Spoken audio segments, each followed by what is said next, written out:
Begin tonight with our continuing state of growth reports. And while most industries struggled to stay afloat during the rollout of COVID-19 restrictions, the cannabis industry boomed in Colorado. New numbers out tonight show a sharp spike in recreational sales last summer. And as our Colette Bordelon explains, many are hoping this year is even better as it generates much needed tax revenue. Cannabis, Colorado, and COVID. COVID first hit, we actually had about 3 weeks where our sales took a huge hit. Steve Lopez owns the largest dispensary chain in the entire state. A lot of different changes in 2020, but it worked out really well. Ended up having a record year. Lopez isn't alone. Across the state, recreational cannabis sales have steadily increased since legalization.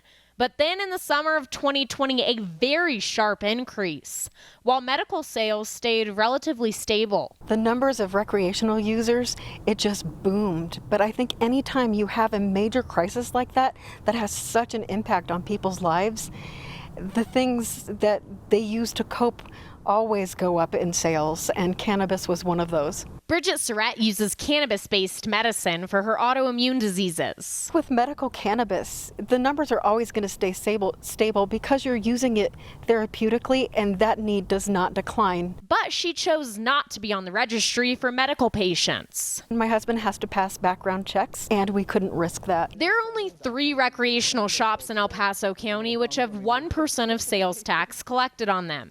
Throughout the pandemic, while some industries dropped in sales tax revenue, others went up, like cannabis. Helping to balance that out, of course, the loss of revenue for industries impacted is the big concern for the county. 2021 is shaping up to be just as crazy of a year, and I think people are going to need some coping methods. And if cannabis is their choice. Right now, we feel very confident that those sales are going to remain steady, if not continue to increase in 2021. Those in the industry think they can only go up from here.